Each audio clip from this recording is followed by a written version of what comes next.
I think we are in a situation of a national security crisis that is only going to get bigger. I think the Russians are running a strategic political warfare operation against the United States. I think Katie Tur hit it right on the head. Do you have any pause about what you're doing? And he had no pause whatsoever.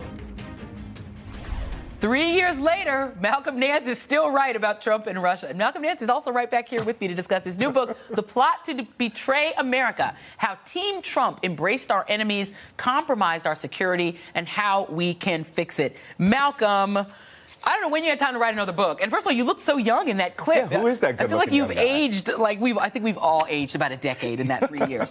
Let's talk about this. I like the fact that you say Team Trump this time, because we've talked about Donald Trump and the fact that he's been of interest to Russia since the 70s, and the fact that he's a sort of useful idiot for them that in function. But now it's the party, too. It's the Republican Party. They're all seem to be all in together. Yeah, you're absolutely right. You know, I started writing that book a year ago. And I finished it the week before the Mueller report, after the Barr memo, right? And in fact, I had to add 3 chapters just because of a Joy Reid show. You know, when I said, it's not possible that the Attorney General would commit the greatest scandal in American history by covering up the greatest scandal in American history. And then he did it. Team Trump is a wide-ranging organization of dirty tricksters, cons, and frauds. And you know what's funny? One of them just got convicted yesterday. And I mean, they are the chips for these guys are falling everywhere. But the danger here is they have really compromised U.S. national security. We are in grave danger in some instances. The whole intercepted phone call thing, from Ukraine is a good example of that. But working with Saudi Arabia, Michael Flynn, to get them Russian nuclear reactors, which the Trump administration has already gone ahead and approved, working with Turkey to extradite U.S. citizens and then allowing them to buy Russian weapon systems so long as Trump Tower Istanbul stays in. I mean, the whole thing is a disaster, and it will damage us for decades to come. You write in the book about the Republicans. By the time Trump swore an oath to office, the oath of office in January 2017 and gave his inaugural carnage speech, his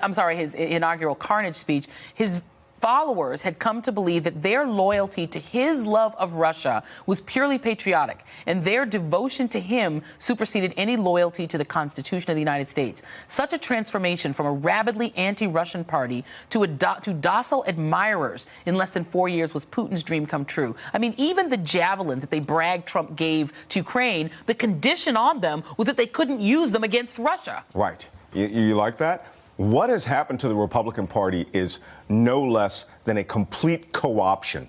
I've written about this before in one of my other books. I refer to this as an American fifth column now, to where people who were formerly against the Soviet Union, after the year 2000, when Russia was going through its own counterterrorism paroxysm there after the Beslan massacres, conservatives started admiring Vladimir Putin and the way that he would take on, Islam. And then over 10 years, with some Russian assistance, they were actually co-opting evangelicals, we saw them actually send agents into the National Rifle Association, the alt-right. We found that some of their biggest leaders, David Duke, Richard Spencer, had homes in Moscow and were meeting over there with these fascist groups.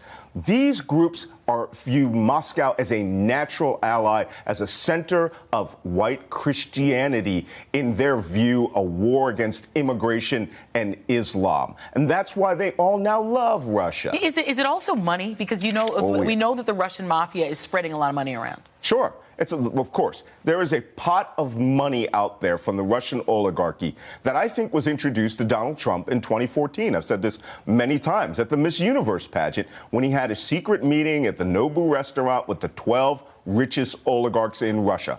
When he came out of that meeting, all he talked about was Trump Tower 2.0 and Moscow's a go. And then from that minute on, he has done nothing but lavish, devoted praise to Vladimir Putin, ex-KGB spy master, which tells me there is a pot of money that is bigger and deeper than the Constitution of the United States and loyalty to our flag. And it's sad enough that it's Donald Trump, but for it to be the Republican Party writ large, too, it is deeply disturbing. Malcolm Nance, the book is called The Plot to Betray America. Definitely everybody pick this up because you will get a lot smarter about what we're dealing with. And before we go, there were so many gripping moments during this week's impeachment hearings, but we want to leave you with this one powerful message that Congressman Denny Heck of the great state of Washington had for Ambassador Marie Yovanovitch. Your good character, your outstanding reputation have been besmirched in a way that is devoid of common decency. But here's my message to you. There is nothing, Ambassador Yovanovitch, nothing he can say or do, not a thing, that will in any way diminish the nature and quality of the service you have rendered to our great nation. Not a thing.